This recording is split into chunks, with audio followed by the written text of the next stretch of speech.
નમસ્કાર મિત્રો, કેમ છો? હું છું સ્મિત કુમાર પંડ્યા અને આપ જોઈ રહ્યા છો સ્માર્ટ એજ્યુકેશન યુટ્યુબ ચેનલ. મિત્રો, આપણને ખ્યાલ છે કે શિક્ષણ સહાયક ભરતી 2024ની પ્રક્રિયા હાલ ચાલી રહી છે. ઉચ્ચતર માધ્યમિક શિક્ષણ સહાયકનું ડોક્યુમેન્ટ વેરિફિકેશન પૂરું થઈ ગયેલું છે અને હવે PML2 આવવાનું છે. માધ્યમિકનું ડોક્યુમેન્ટ વેરિફિકેશન હાલ ચાલુ છે. 15 તારીખથી ચાલુ થવાનું છે અને એના કોલ લેટર પણ વિદ્યાર્થીઓએ ઉમેદવારોએ ડાઉનલોડ કરી લીધા હશે. તો ડીવી બાબતનો વિડીયો જે પણ ડોક્યુમેન્ટ લઈ જવાનો છે આપણે ચેનલ પર મૂકેલો છે, એટલે ડીવીમાં જતાં પહેલાં એકવાર અવશ્ય જોઈ લેવો. તો મિત્રો, આપણને કેટલાક મહત્ત્વના પ્રશ્નો જે મૂંઝવતા હોય છે એ તમામ પ્રશ્નોનું સોલ્યુશન તમને આ વિડીયોમાં મળી રહેવાનું છે. તો વિડીયોને શરૂ કરીએ એ પહેલાં ચેનલને સબસ્ક્રાઈબ કરવાનું ભૂલતા નહીં. તમારા તમામ મિત્રોને આ વિડીયોની લિંક શેર કરી દેજો, કારણ કે હવે પછી આ તમામ બાબતો જાણવી ખૂબ જરૂરી છે. જો તમે એક પણ બાબતથી અજાણ હશો તો તમે ભરતીમાંથી બહાર નીકળી જવાના ચાન્સ મિત્રો કહી શકાય કે બહાર ભરતીમાંથી બાકાત થવાના ચાન્સ બની શકે છે. તો આવા કેસમાં આપણે શાંતિથી, ભલે વિડીયો થોડોક મોટો રહેશે પરંતુ એકાએક બાબત શાંતિથી સાંભળવાની છે અને તમામ બાબતોને સમજવાનો પ્રયત્ન કરવાનો છે. તો આપણને કયા પ્રશ્નો છે? તો પહેલો જે પ્રશ્ન છે PML2 બાબતનો છે. ત્યાર પછી શાળા પસંદગી કોને કરવા મળશે, અનામત જગ્યાઓ અને બિન અનામત જગ્યાઓને કઈ રીતે ભરવામાં આવે છે, મહિલા અનામતની જગ્યા કેવી રીતે ફાળવવામાં આવે છે, PHની જગ્યા કઈ રીતે ભરાય છે, અને ખૂબ જ મહત્ત્વનો જે 5મા નંબરનો પ્રશ્ન છે કે જો તમને મેરિટ ક્રમ પ્રેફરન્સના આધારે શાળા ફાળવણી થઈ જાય છે અને તમે હાજર થતા નથી તો શું થાય છે? તો આ તમામ બાબતોના પ્રશ્નો આજે આપણે આ વિડીયોમાં જોવાના છીએ. તો આપણે પ્રશ્નોનો સિલસિલો ચાલુ રાખીએ પહેલાં ચેનલને સબસ્ક્રાઈબ કરવાનું ભૂલતા નહીં અને તમામ ગ્રુપમાં આ વિડીયોની લિંક શેર કરી દેજો, જેથી આપણે આગામી જેટલા પણ અપડેટ આવશે અથવા તો જે પણ નાની મોટી બાબતો જે ઉમેદવારો માટે ખૂબ જરૂરી છે એ આપણે ચેનલ પર મૂકતા રહીશું, જેની માહિતી તમને એ જ ક્ષણે મળી રહે એ માટે બેલ આઇકોનને પ્રેસ કરવાનું ભૂલતા નહીં. તો શરૂ કરીએ મિત્રો. તો 2021ની અંદર શિક્ષણ સહાયકની ભરતી થઈ હતી અને શિક્ષણ સહાયક ભરતી સમિતિ દ્વારા જ એક FAQ ફ્રિકવન્ટલી આસ્ક્ડ ક્વેશ્ચનનું એક લિસ્ટ બહાર પાડવામાં આવ્યું હતું અને તમામ પ્રશ્નો ઓથેન્ટિક જવાબ સાથે મૂકેલા છે, એટલે એકવાર શાંતિથી સાંભળજો. મિત્રો, આપણું જે કહી શકાય કે ડોક્યુમેન્ટ વેરિફિકેશન પૂર્ણ થઈ ગયેલું છે અને ડોક્યુમેન્ટ વેરિફિકેશન પૂર્ણ થયા બાદ જેટલી પણ ક્વેરી આવેલી છે ક્વેરી મિત્રો સોલ્વ થશે. જેવી ક્વેરી સોલ્વ થશે એટલે PML2 બહાર પડશે અને આ PML2ના આધારે આપણને શાળા પસંદગી કરવાની તક આપવામાં આવે છે. તો આપણો જે પહેલો જ પ્રશ્ન છે કે PML2 પૈકી કેટલા ઘણા ઉમેદવારોને શાળા પસંદગી આપવાની રહેશે? તો જવાબ છે મિત્રો કે PML2માં સમાવિષ્ટ તમામ ઉમેદવારો શાળા પસંદગી આપી શકશે. એટલે જેટલા પણ ઉમેદવારોનું PML2ની અંદર નામ છે એ તમામ ઉમેદવારો શાળા પસંદગી આપી શકશે. ત્યારબાદ મિત્રો, આની અંદર તમારું જે પણ PML આવશે એ વખતે 3 લિસ્ટ બહાર પડશે. એક ડિસ્ક્વોલિફાઈંગ ઉમેદવારોનું લિસ્ટ બહાર પડશે, એક 20% વેટિંગ સાથેનું પણ લિસ્ટ બહાર પડશે અને એક PML2 કે જેમને શાળા પસંદગીની તક આપવાની છે એ લોકોનું લિસ્ટ બહાર પડશે. આમ કુલ 3 લિસ્ટ બહાર પડશે. ઓકે, તો જે પણ લોકોનું PML2માં નામ સમાવેશ છે તમામ ઉમેદવારોએ શાળા પસંદગી આપવાની છે. બીજો પ્રશ્ન છે PML2માં સમાવિષ્ટ ઉમેદવારો બિન અનામત એટલે કે જનરલ અને અનામત એટલે કેટેગરી બંને જગ્યાઓ સામે શાળા પસંદગી આપવાની રહેશે. તો જુઓ, જેટલા પણ ઉમેદવારો છે PML2માં 2 પ્રકારના ઉમેદવારો છે. એક છે ઓપન કેટેગરી, માત્ર ને માત્ર ઓપન હોય અથવા તો ટૂંકમાં જે પણ મેરિટ હાઈ મેરિટ ધરાવતા હોય છે, અને બીજું છે અનામત. આ બંને જગ્યાઓ સામે શાળા પસંદગી આપવાની રહેશે. તો જવાબ છે કે ભાઈ જેટલા પણ ઉમેદવારોનું PML2માં નામ છે એ તમામ ઉમેદવારોએ પ્રથમ તબક્કામાં, જો આ તબક્કો ખૂબ મહત્ત્વનો છે, તમારે 2 તબક્કાની અંદર મિત્રો શાળા પસંદગી આપવાની છે. પહેલો તબક્કો કયો? તો પ્રથમ તબક્કામાં માત્ર ને માત્ર જનરલ સીટો ભરાશે. જ્યારે બીજો તબક્કો કયો હશે? તો એ માત્ર ને માત્ર કેટેગરીવાળી જગ્યાઓ ભરાશે. ઓકે, તો જે પ્રથમ તબક્કાની વાત છે કે PML2માં સમાવિષ્ટ તમામ ઉમેદવારોએ પ્રથમ તબક્કાની અંદર બિન અનામત એટલે કે જનરલ કેટેગરીની જગ્યાઓ પસંદ કરવાની રહેશે. ત્યારબાદ શું છે અહીંયા ત્યારબાદ બીજા તબક્કામાં જ્યારે બીજો તબક્કો આવશે, બીજો તબક્કો ક્યારે આવશે કે જ્યારે આ જનરલની જગ્યાઓ પર ફાળવણી થઈ જાય ત્યારબાદ આવે છે, બરાબર છે. તો ત્યારબાદ બીજા તબક્કામાં જનરલ કેટેગરીની જગ્યાઓ સામે પસંદગી નથી પામેલા તેવા અનામત એટલે કે કેટેગરીવાળા અનામત કેટેગરીના ઉમેદવારો કે જેઓનું મેરિટ, આ ખાસ ધ્યાન રાખજો, જેઓનું મેરિટ છેલ્લા ક્રમના મહિલા ઉમેદવાર કે પુરુષ ઉમેદવાર કરતાં નીચું છે તેઓ અનામત કેટેગરીની જગ્યાઓ પસંદગી આપવાની રહેશે. એટલે શાંતિથી આપણે સમજીએ તો સૌપ્રથમ પહેલો તબક્કો આવશે. પહેલો જે તબક્કો છે એ પહેલા તબક્કાની અંદર ઓપન કેટેગરી અથવા જનરલની જે જગ્યાઓ છે એ જનરલની જગ્યાઓ ઉપર આપણે શાળા ફાળવણી કરવામાં આવશે. તો જ્યારે શાળા ફાળવણી કરવામાં આવે છે ત્યારે છેલ્લો ઉમેદવાર છે એનું મેરિટ ધારો કે 142 માર્ક્સ છે. તો 142 માર્ક્સ કરતાં ઉપર જેનું પણ મેરિટ હશે એને હવે બિન અનામત જગ્યાઓની શાળા પસંદગી આપવામાં આવશે નહીં, પરંતુ 142 અથવા તો 142 નીચેના જેટલા પણ ઉમેદવારો કે જેમને જનરલની સીટ ફળવાઈ નથી, તો જનરલની સીટોમાં એમની ફાળવણી થઈ નથી, તો એવા તમામ ઉમેદવારો કે જેઓ બિન અનામત કેટેગરી ધરાવતા હશે, અનામત કેટેગરી ધરાવતા હશે, કોઈ પણ SC ST OBC EWS હોય તો એ તમામે તમામ કેટેગરીવાળા ઉમેદવારોને અનામત સિવાયની જેટલી પણ જગ્યાઓ બાકી છે બિન અનામતની એની શાળા ફાળવણી આપવામાં આવશે અને પસંદગીની તક આપવામાં આવશે, પરંતુ છેલ્લો ઉમેદવાર કે જે ઓપનમાં લાગ્યો છે એના કરતાં નીચેના મેરિટવાળાને. ઓકે, તો આ ડાઉટ પણ તમારો ક્લિયર થઈ ગયો હશે. આગળ જોઈએ તો ત્રીજો જે પ્રશ્ન છે કે આપણો જે પહેલા તબક્કાની અંદર માત્ર ને માત્ર જનરલ કેટેગરીની જગ્યાઓ પસંદગી આપવાની છે.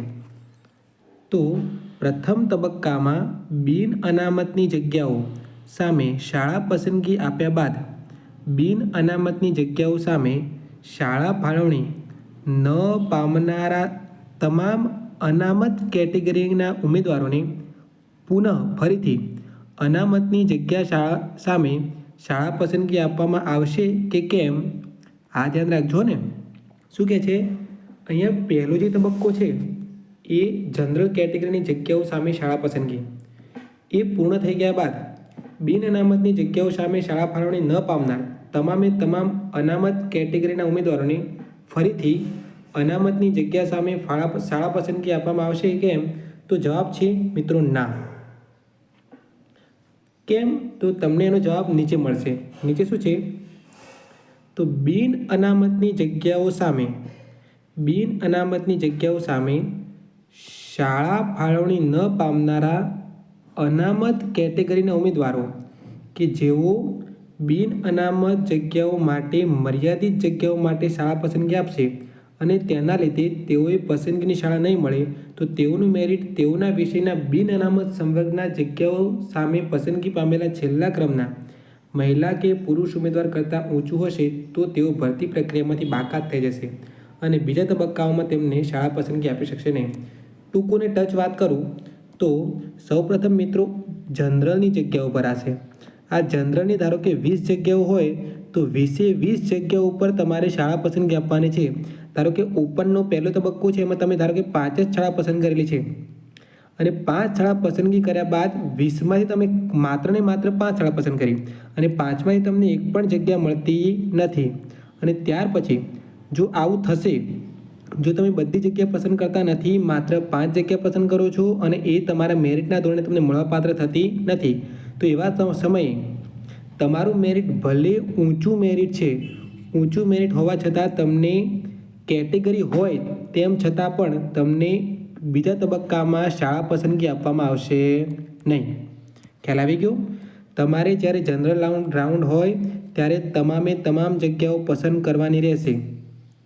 તો જ તમે કેટેગરીની જ્યારે જગ્યા બીજો તબક્કો છે એમાં તમને લાભ મળી રહેશે.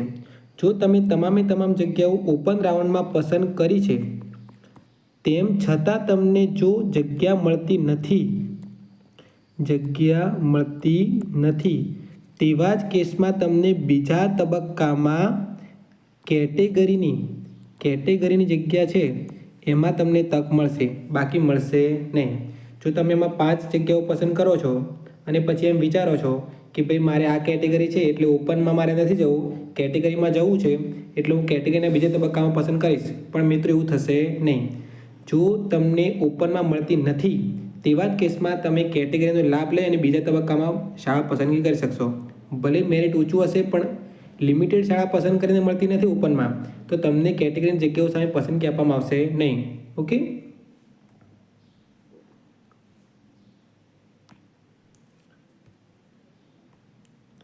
ત્યાર પછીનો પ્રશ્ન છે, બિન અનામત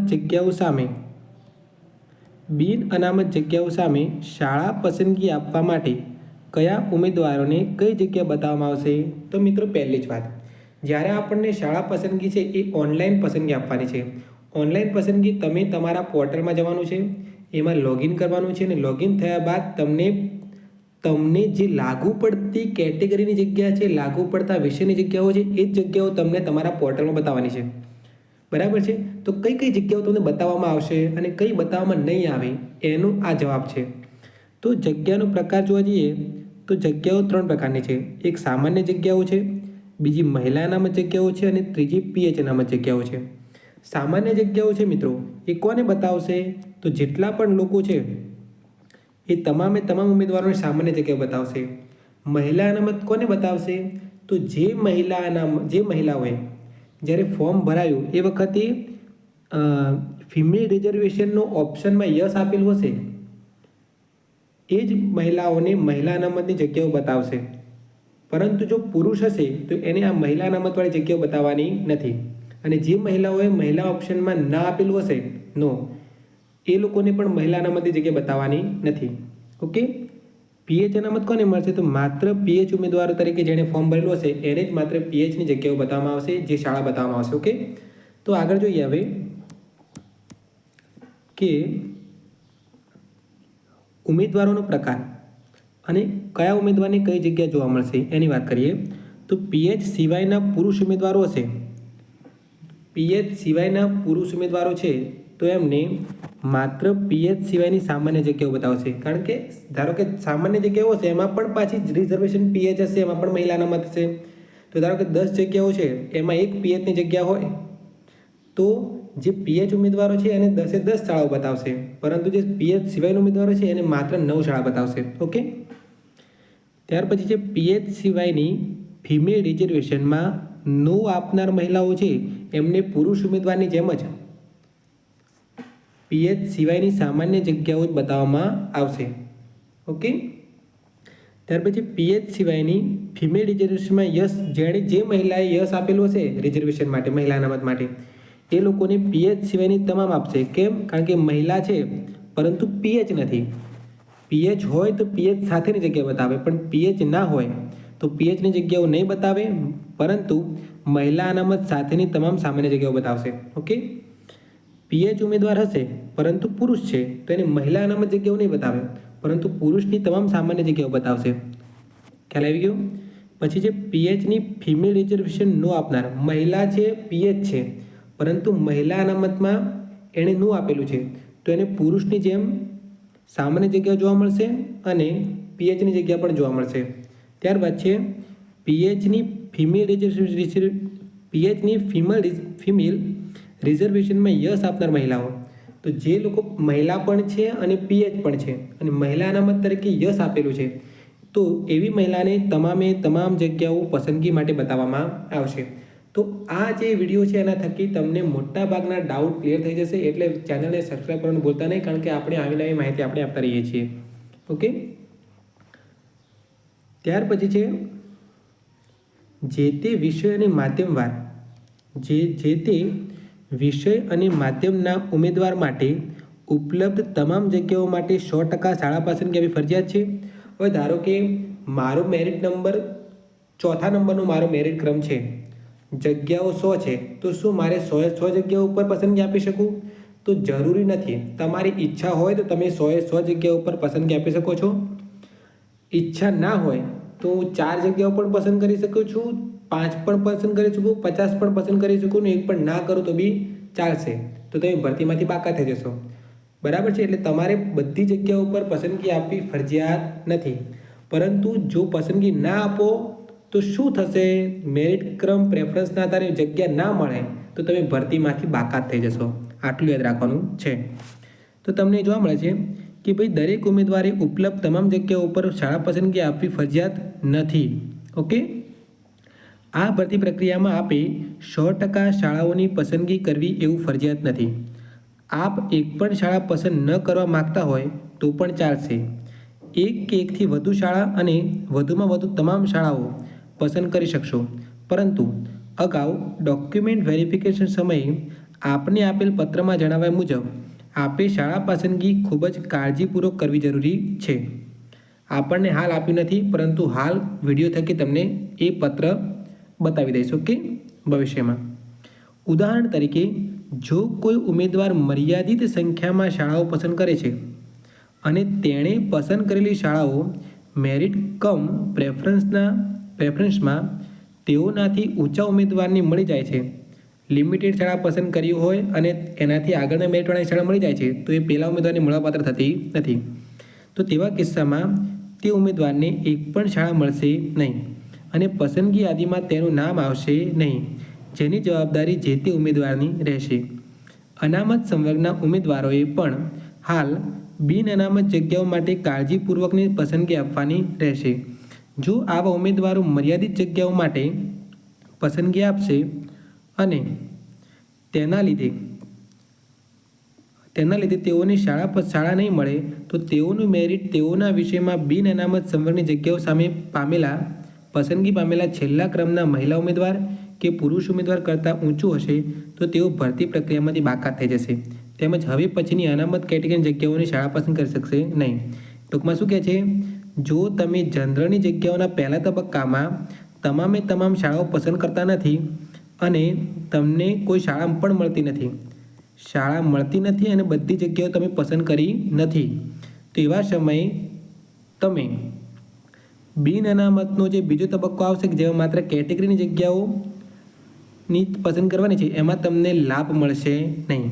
લાભ ક્યારે મળશે?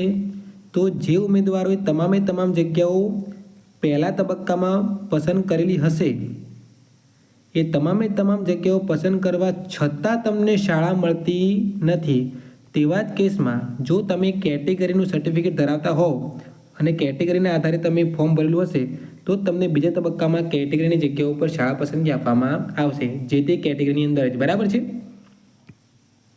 ચાલો, તે જ રીતે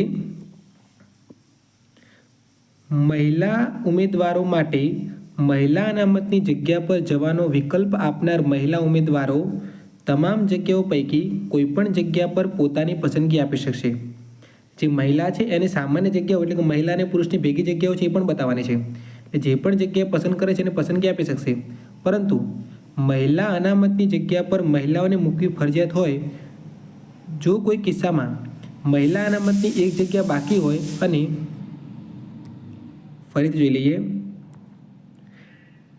મહિલા ઉમેદવારો માટે મહિલા અનામતની જગ્યા પર જવાનો વિકલ્પ આપનાર મહિલા ઉમેદવારો એ તમામ જગ્યાઓ પૈકી કોઈપણ જગ્યા પર પોતાની પસંદગી આપી શકશે.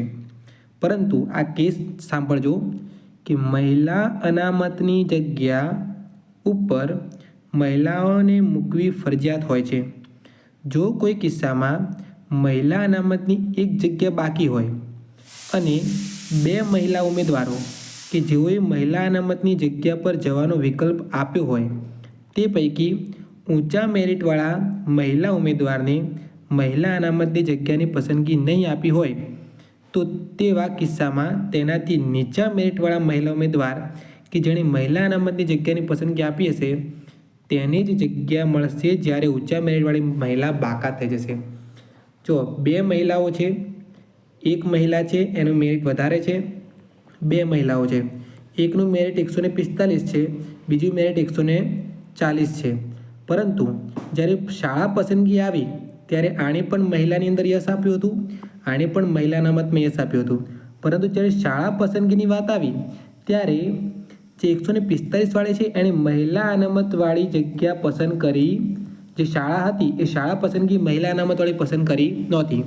તો તેવા કિસ્સામાં જે 140 માર્ક્સ ઓછા મેરિટવાળી છે એણે મહિલા અનામતવાળી જગ્યા પસંદ કરેલી હશે, શાળા પસંદગી વખતે મહિલાવાળી સ્કૂલ પસંદ કરેલી હશે, તો એ 140 વાળાને સ્કૂલ મળશે, પરંતુ 145 વાળી મહિલાને સ્કૂલ મળવાની નથી. આ ધ્યાન આપવાનું છે. એટલે 145 વાળી મહિલા છે એ ભરતીમાંથી બાકાત થઈ જશે. ઓકે. આમ આ તમામ બાબતોને યોગ્ય રીતે સમજી ખૂબ જ કાળજીપૂર્વક શાળા પસંદગી આપવી. ત્યાર પછીનો નેક્સ્ટ પ્રશ્ન જોઈએ આપણે.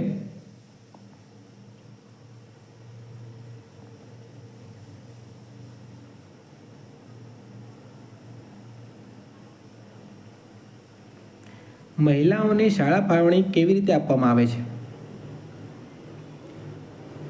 તો જે મહિલાઓએ મહિલા અનામતની જગ્યા પર વિકલ્પ આપ્યો હોય, એટલે કે PML2માં જે મહિલાના નામની સામે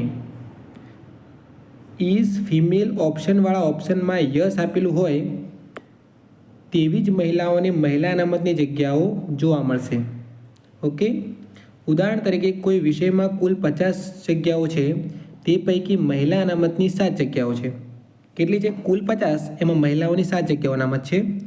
તો PML2માં સમાવિષ્ટ બધા ઉમેદવારો કે જેઓની સંખ્યા ધારી લો કે 200 છે, 50 જગ્યાઓ છે, એની સામે PML2 કેટલા લોકોને આવ્યું? તો 200 જગ્યાઓ PML2માં ઉમેદવારો બોલાવેલા છે. 50 જગ્યા એની સામે 200 ઉમેદવારો PML2માં છે. તો આ 200 ઉમેદવારો પૈકી જે મહિલાઓએ ઇઝ ફિમેલ ઓપ્શનમાં યસ આવનાર મહિલાઓને મહિલા અનામતની 7 જગ્યાઓ સહિતની તમામ 50 જગ્યાઓ બતાવશે. જ્યારે જે મહિલાઓએ નો આપેલું હશે અને 50માંથી 7 જગ્યાઓ નહીં બતાવે, એટલે કે 43 જગ્યાઓ બતાવશે. બરાબર, 43 જગ્યાઓ બતાવશે. ધારી લો કે બીજું એક ઉદાહરણ છે અહીંયા. ધારી લો કે PML2માં 200 ઉમેદવારો છે, એ પૈકી ફિમેલ ઓપ્શનમાં યસ આપનાર મહિલાઓ 109 છે. બરાબર, ધ્યાનથી સાંભળજો. 200 ઉમેદવારો PML2માં છે, એમાંથી મહિલા ઓપ્શનમાં યસ આપનારી મહિલાઓ 109 હોય, તો તમામને જેટલી પણ મહિલાઓ 109 મહિલાઓ છે તે તમામને 50 જગ્યાઓ જોવા મળશે. માનો કે 109 મહિલાઓ પૈકી પ્રથમ મહિલા કે જેનું મેરિટ PML2માં પહેલા નંબરે હશે અને તેને 50 પૈકીની તેની પહેલા નંબરની પસંદગીની શાળા મળશે, પછી તે મહિલા અનામતની હશે કે તેના સિવાયની હશે. માની લો કે આ પ્રથમ ક્રમની મહિલા તેના વિષયની મહિલા અનામતની 7 જગ્યા પૈકી કોઈ એક જગ્યા મળે છે, તો પાછળની મહિલા અનામતની 6 જગ્યા બાકી રહેશે. આ ખ્યાલ આવવો જોઈએ. જોજો, મહિલા અનામતની કુલ કેટલી જગ્યાઓ છે? 109 જગ્યાઓ છે. એમાં જે પહેલા નંબરની જે મહિલા હતી એણે જે શાળા પસંદ કરેલી છે, એ જો શાળા મહિલા અનામતવાળી જે શાળા પસંદ થતી હશે, તો એ સમયે આ 7 જગ્યાઓ અનામત હતી એમાંથી એક શાળા પહેલા નંબરના કારણે ભરાઈ જશે. એટલે હવે કેટલી બાકી રહેવાની? 6. તો 6 શાળા કોણ પસંદ કરશે? તો એ મહિલા પછીની બીજી કોઈક મહિલાઓ. ઓકે. પરંતુ જો આ પહેલા મેરિટવાળી મહિલા છે, એ મહિલાએ જે શાળા પસંદ કરી એ મહિલા અનામત સિવાયની હોય અને મેરિટના ધોરણે મહિલાને મળી જાય છે, તો પછી 7 જગ્યાઓ મહિલાઓની બાકી જ રહે છે. બરાબર છે. એ પછી મહિલા અનામત ભરાઈ ગઈ એમ ના કહેવાય. કેમ? કારણ કે જે મહિલા પહેલી પસંદ થયેલી છે એ મહિલા અનામતવાળી સ્કૂલમાં ગઈ નથી એટલે. ઓકે. તો જોઈએ હવે આગળ.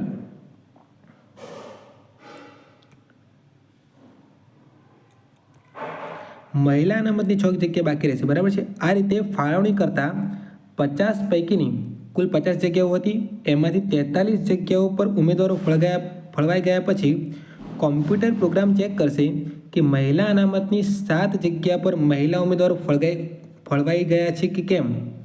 જો ફળવાઈ ગયા હશે તો બાકીની 7 જગ્યા મેરિટ ક્રમ પ્રેફરન્સ મુજબ જે ઉમેદવારને મળવાપાત્ર હશે તેને મળશે, પછી મહિલા હોય કે પુરુષ કોઈ પણ નહીં. પરંતુ માની લો કે મહિલા અનામતની 50 ઉમેદવારો હતા, એમાંથી ધારો કે મહિલાઓ જે પસંદ કરતી હતી એમાંથી 2 જગ્યાઓ કોઈ મહિલા અનામતને ફળવાઈ નથી, તો કોમ્પ્યુટર પ્રોગ્રામ એવી મહિલા ઉમેદવારને શોધશે કે જેણે બાકી રહેલી મહિલા અનામતની 2 જગ્યા માટે પસંદગી આપી હોય.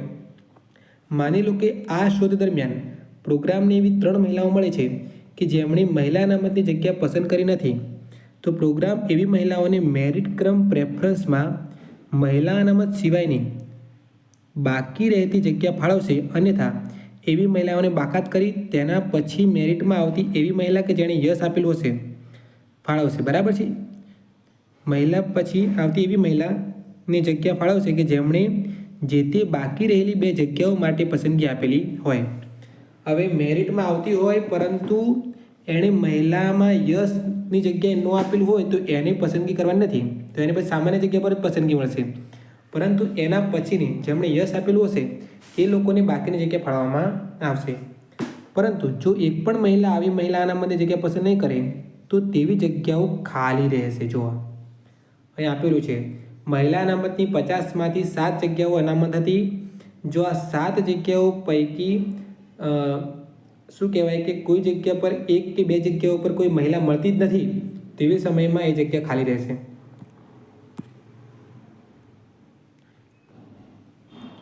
શાળા પસંદગી આપવામાં કોઈ ક્ષતિ હોય તો તમે ફેરફાર કરી શકશો કે કેમ? તો આ 2021નું ભરતીનું છે. આપણે પણ કોઈ તારીખ આપણી 2024ની આ રીતે જ આવશે કે ઉમેદવારોને જે પણ શાળા તબક્કો આપેલો હશે, બરાબર છે, ઉમેદવારો પોતાની શાળા પસંદગી આપવાની જે છેલ્લી તારીખ હોય છે એ છેલ્લી તારીખ સુધી ફેરફાર કરી શકશે. બરાબર છે. અને જે તમે છેલ્લે જે પણ ફેરફાર કરશો એ ફેરફારને માન્ય રાખવામાં આવશે. ઓનલાઈન શાળા પસંદગી આપ્યા બાદ પસંદગી આપવાની છેલ્લી તારીખ પહેલાં શાળા પસંદગીમાં ફેરફાર કરવો હોય તો કરી શકાય. તો હા ભાઈ, તમે જે પણ જિલ્લો અથવા એકવાર શાળા પસંદગી આપી છે તેમ છતાં તમને લાગે છે કે ના ભાઈ મારી શાળા પસંદગીમાં ભૂલ થઈ છે, તો જે છેલ્લી તારીખ છે શાળા પસંદ કરવાની એની છેલ્લી તારીખ સુધી અને છેલ્લા સમય સુધી તમે ફરીથી રિસેટ કરીને શાળા પસંદગી આપી શકશો. ઓકે. જો લોગિન થવા માટે અગાઉ સેટ કરેલો પાસવર્ડ ભૂલાઈ ગયેલો હોય તો શું કરવાનો? તો ફરગોટ પાસવર્ડ પર ક્લિક કરી અને ત્યાર પછી તમારો ઓનલાઈન અરજી ફોર્મમાં રજિસ્ટર્ડ મોબાઈલ ઉપર ઓટીપી આવશે. એ ઓટીપી એકવાર નાખી અને તમે રિસેટ કરી શકશો. ઉમેદવાર શાળા પસંદગી કેવી રીતે જોઈ શકે છે? તો જ્યારે પણ આપણું જે પોર્ટલ છે એ પોર્ટલ ઉપર તમે લોગિન થશો એટલે વ્યૂ સ્કૂલ ચોઇસ લિસ્ટ આ બટન ઉપર ક્લિક કરશો એટલે તમે જે પણ શાળા પસંદગી આપેલી હશે એ લિસ્ટ તમને બતાવશે. આ ખૂબ જ મહત્ત્વનો પ્રશ્ન છે કે શાળા પસંદગી બાદ મેરિટ કમ પ્રેફરન્સ મુજબ ઉમેદવારને ફળવાયેલ શાળામાં હાજર ન થનાર ઉમેદવાર સામે શું કાર્યવાહી કરવામાં આવશે? તો કોઈ ઉમેદવાર છે કે જેણે શાળા પસંદગી આપી, મેરિટના ધોરણે તેને શાળા પણ મળી ગઈ અને હાજર થતો નથી, તો તેની સામે શું કાર્ય કરવામાં આવશે? તો જે ઉમેદવારો હાલ સરકારી અથવા ગ્રાન્ટેડ પ્રાથમિક, માધ્યમિક કે ઉચ્ચતર માધ્યમિક શાળામાં કાર્યરત શિક્ષકો હોય અને તેઓ સદર ભરતી પ્રક્રિયા અન્વયે તેઓને મેરિટ ક્રમ પ્રેફરન્સના ધોરણે ફાળવવામાં આવનાર કોઈપણ શાળામાં હાજર થશે અને જો હાજર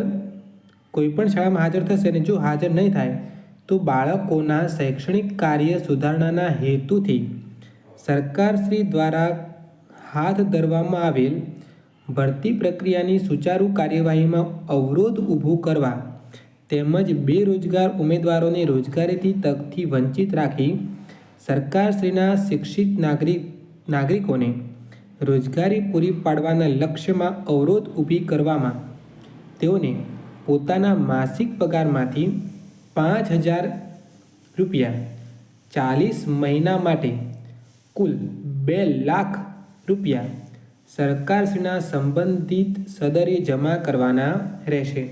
એટલે કે ચાલુ નોકરીવાળો ઉમેદવાર છે, હાલ સરકારી કાયમી નોકરી કરી રહ્યો છે, એવો ઉમેદવાર જો શાળા પસંદગી કર્યા બાદ જતો નથી તો 2 લાખ રૂપિયાનો દંડ થશે. ઓકે. ત્યાર પછીનો મહત્ત્વનો છે કે જે ઉમેદવારો હાલ કોઈપણ જગ્યાએ કાયમી નોકરીમાં કાર્યરત નથી, જે હાલ સરકારી ગ્રાન્ટેડ પ્રાથમિક, માધ્યમિક, ઉચ્ચતર માધ્યમિક શાળાઓમાં કાર્યરત શિક્ષકો નથી અથવા તો શિક્ષક સિવાયની કોઈ અન્ય જગ્યાએ નોકરી કરે છે અને શાળા પસંદગી કર્યા બાદ મેરિટ કમ પ્રેફરન્સના આધારે તેઓને ફળવાયેલ શાળામાં હાજર ન થાય તેવા કિસ્સાઓમાં આવા ઉમેદવારોને અન્ય આગામી ભરતી પ્રક્રિયામાંથી બાકાત કરવામાં આવશે, જેની ખાસ નોંધ લેવાની રહેશે. તો મિત્રો, આગામી જ્યારે ભરતી પ્રક્રિયા કરવામાં આવશે ત્યારે આવા ઉમેદવારોને બાકાત કરવામાં આવશે. ખૂબ જ ગંભીર પ્રશ્ન છે. એટલે જે મળે લેવાની ઈચ્છા હોય તો જ પસંદ કરવાની, બાકી શાળા પસંદગી કરવાની નહીં, જેથી ઉમેદવારને ચાન્સ મળે. ઓકે. તો મિત્રો, આ હતા આપણા ખૂબ જ મહત્ત્વના પ્રશ્નો. આપણને ખ્યાલ છે કે વિડીયો થોડોક લાંબો થયો છે, પરંતુ ખૂબ જ મહત્ત્વના પ્રશ્નો હતા કે જે તમારા જાણવા જરૂરી છે, એટલે થોડોક વિડીયો લાંબો થયો છે. તો આશા રાખું છું તમને માહિતી સાચી અને સારી લાગી હશે. સાચી તો છે જ, પરંતુ સારી લાગવી ખૂબ જ મહત્ત્વની છે. સમજણ પડવી પણ ખૂબ જ મહત્ત્વની છે. તો જો ચેનલને સબસ્ક્રાઈબ ના કરી હોય તો કરી દેજો, અને તમારા તમામ મિત્રો કે જે ભરતીમાં લાગવાના છે અને આગામી ભરતી પ્રક્રિયાની તૈયારી કરવાના છે, એ તમામ લોકોને આ વિડીયોની લિંક શેર કરજો. ચેનલને સબસ્ક્રાઈબ કરવાનું ભૂલતા નહીં, કારણ કે જ્યાં સુધી ભરતી પ્રક્રિયા પૂરી ના થાય ત્યાં સુધી આપણે આ પ્રકારની મહત્ત્વની અપડેટ મૂકતા જ રહેવાના છીએ. તો સ્માર્ટ એજ્યુકેશન યુટ્યુબ ચેનલને સબસ્ક્રાઈબ કરી દેજો. ચેનલને લાઇક કરો, ડાઉટ હોય તો કોમેન્ટ કરો, મિત્રોને શેર કરવાનું ભૂલતા નહીં, અને સબસ્ક્રાઈબ તો કરવાની જ છે. ધન્યવાદ.